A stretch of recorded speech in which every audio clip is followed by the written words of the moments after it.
Chairman, it's about intimidation. It started in 2018 when the left and Democrats lied about Justice Kavanaugh, treated that individual in such a savage way. I don't know if I've ever seen anything like it. 2 years later, in 2020, we saw Senator Schumer stand on the steps of the Supreme Court and threaten sitting justices. Here's what he said: "I want to tell you, Gorsuch, I want to tell you, Kavanaugh, you have released the whirlwind and you will pay the price. You won't know what hit you if you go forward with these awful decisions." It's about intimidation.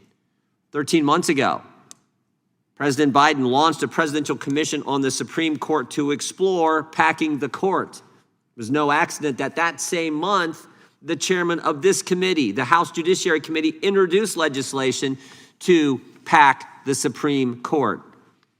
4 weeks ago, this committee held a hearing in a subcommittee laying the groundwork to impeach Justice Thomas.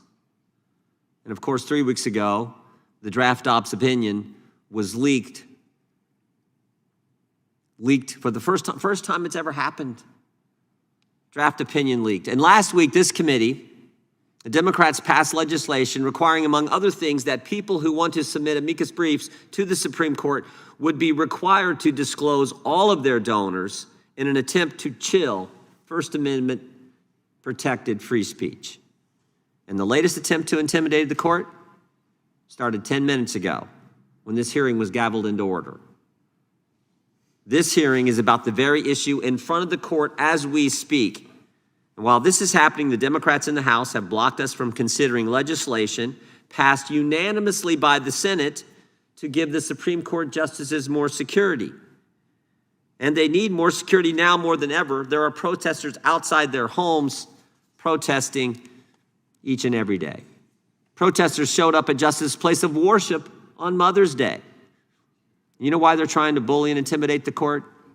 You know why? Because the evidence for overturning Roe is overwhelming, and the reasoning and the logic in the draft op's majority opinion is so strong.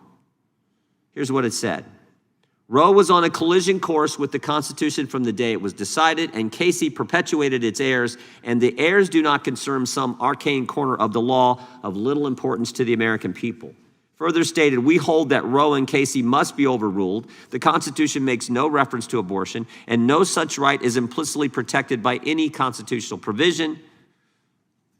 Finally, the opinion states it is time to heed the Constitution and return the issue of abortion to the people's elected representatives. To the people's elected representatives. Those representatives in the state of Mississippi passed legislation. That legislation was signed by the governor of Mississippi, also elected by the people of Mississippi. And what did that legislation, adopted by the duly elected representatives of the people of that state, say? If an unborn child is 15 weeks or older, you can't take their life. You can't do it. Specifically, it said this: except in a medical emergency, a person shall not intentionally or knowingly perform or induce an abortion of an unborn human being if the probable gestational age of that unborn human being has been determined to be greater than 15 weeks. And why? Why'd they pick that time frame?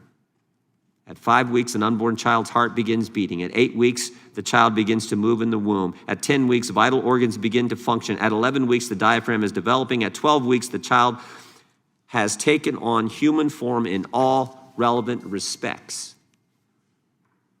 People of Mississippi's legislature passed the law in question because they understand that life is precious and it should be protected. They understand that life is a gift from our Creator. They understand that you can't pursue happiness if you first don't have liberty, and you never have real liberty. You never have true freedom if government won't protect your most fundamental right, your right to live.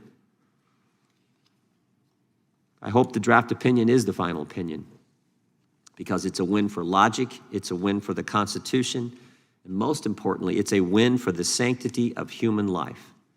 And finally, I hope the attempt to intimidate the court ends now. Mr. Chairman, I yield back.